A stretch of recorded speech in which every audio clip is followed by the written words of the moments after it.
मेरे घनिष्ठ मित्रों, नमस्कार। फ्रेंड्स, यदि आपने कल का मेरा लाइफ मैनेजमेंट सुना हो तो आपने ध्यान दिया होगा कि ईसा मसीह के संदर्भ में मैंने संघर्ष शब्द का प्रयोग किया था, दुख शब्द का नहीं। तो इसके बाद मैंने सोचा कि नहीं, एक दिन इस विषय पर बात की जानी चाहिए कि वस्तुतः दुख होता क्या है। आप यूं कह लीजिए कि हम अपने अपने दुखों की गठरी को पहचानने की कोशिश करें। जी हां, मैं यहां जानबूझकर दुखों की गठरी शब्द का इस्तेमाल कर रहा हूं, जिसे हम में से हर कोई या तो अपने सिर पर उठाए रहता है या कंधे पर रखा रहता है या कुछ लोग कंधे पर लटकाए भी रखते हैं। दुख की गठरी। गठरी शब्द का इस्तेमाल मैंने जानबूझकर किया है। पहले तो खूब गठरियां हुआ करती थी, लोग गठरी लेकर के ही यात्रा करते थे। और अभी कुछ दिनों पहले जब मैं जोधपुर एयरपोर्ट पर था तो मुझे यह देख करके बहुत अधिक खुशी हुई कि हमारे सामने वाली लेन में एयरपोर्ट पर ही कुर्सी पर एक परिवार बैठा हुआ था। वो वृद्ध व्यक्ति थे, बाकायदे धोती पहने हुए थे, कुर्ता पहने हुए थे और सिर पर पगड़ी भी बड़ी सी बांध रखी थी। उन्होंने अपनी गठरी खोली, छोटी सी प्यारी सी गठरी, जिसमें मैंने देखा कि कपड़े थे, कुछ डब्बे भी रखे हुए थे और उसमें से उन्होंने गठरी में से एक छोटी सी गठरी निकाली जिसमें पराठे, पूड़ियां और अचार ये सब रखे हुए थे। उन्होंने बाकायदे गठरी से निकाला और खाना शुरू कर दिया। सच पूछिए तो फिलहाल यही बिंब मेरे दिमाग में कौन था कि उनकी गठरी में ढेर सारी चीजें हैं। मैंने देखा कपड़े भी थे, कुछ डब्बे भी रखे हुए थे, एक दो खिलौने की भी झलक मिल रही थी। शायद वो अपनी बिटिया के यहाँ जा रहे हो तो प्रेजेंट उपहार देने के लिए रखा हो। बाकायदे खाने का सामान भी रखा हुआ था। तो मुझे लगा कि ये गठरी बड़ी खूबसूरत गठरी है। एक ऐसी गठरी है जिसमें ढेर सारी चीजें हैं। अदरवाइज आप दर्जी के यहाँ चले जाइए, उनकी गठरी में आपको कतरने मिलेंगी और कतरनों के रंग और आकार तो अलग अलग मिलेंगे, लेकिन होती सब कतरने हैं।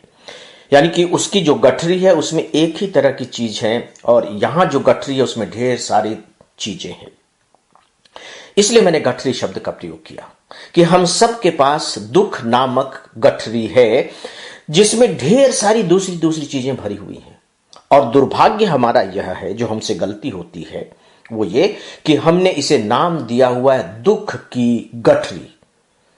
अगर उसमें एक ही चीज होती तब तो बात ठीक है कि भैया दुख है, लेकिन उसमें बहुत सारी दूसरी चीजें हैं और चूंकि उन दूसरी चीजों को हमने एक में कस के बांध दिया है, भागने नहीं दे रहे हैं उसकी चीजों को, और फिर हमने नाम दे दिया है दुख की गठरी। जबकि उसमें जो चीजें हैं वो सिर्फ दुख दुख नहीं है बल्कि दूसरे सारी चीजें भी हैं।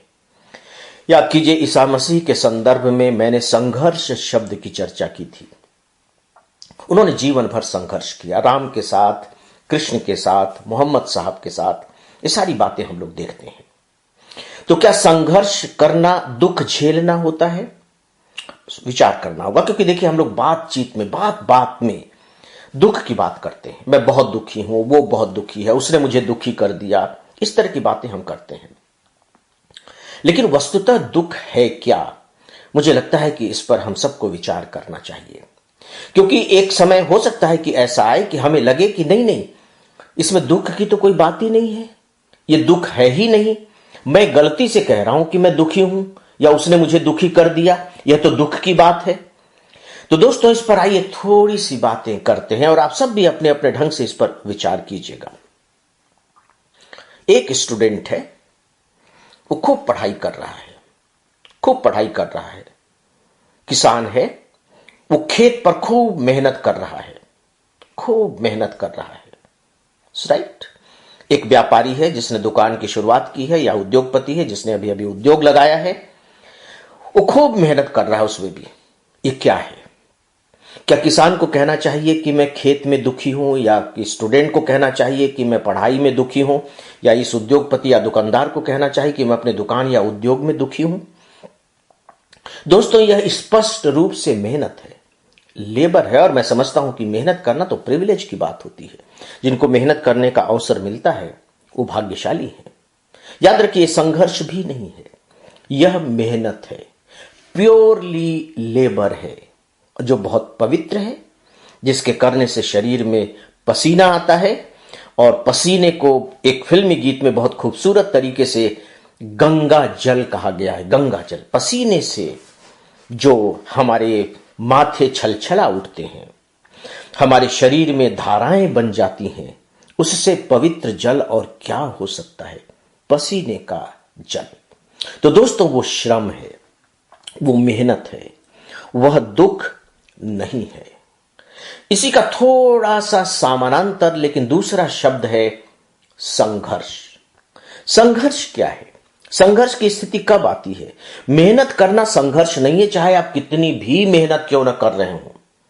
संघर्ष तब आता है जब आपको दूसरे से मुकाबला करना पड़ता है। या तो आप दूसरे से प्रतियोगिता कर रहे हैं, या फिर दूसरे लोग आपके रास्ते में रोड़ा अटका रहे हैं और आपको उन रोड़ों को पार करते हुए अपनी यात्रा जारी रखनी है। अपनी यात्रा जारी ही नहीं रखनी है, बल्कि मंजिल तक पहुंचना है। तो इसे हम कह देते हैं संघर्ष। बोल के देखिए, संघर्ष। आपको लगता है कि आपकी जीभ थोड़ी सी घर्षण कर रही है? और मजेदार बात है कि इसी के समानांतर आप अंग्रेजी का शब्द ले आइए, स्ट्रगल। तो वहां भी आपको लगेगा कि नहीं, जीभ जो है थोड़ी सी कहीं ना कहीं खिंचाव की स्थिति में तो है, तड़प सी रही है। यह होता है संघर्ष। तो दोस्तों, चूंकि आज वक्त हो चुका है, हम लोग इस विषय पर आगे बातें करेंगे। आप सब भी अपनी बातें मुझे बताएं, मुझ तक पहुंचाएं, ताकि इस विषय को मैं और अच्छे तरीके से आप लोगों तक पहुंचा सकूं। और अब मुझे इजाजत दें। नमस्कार।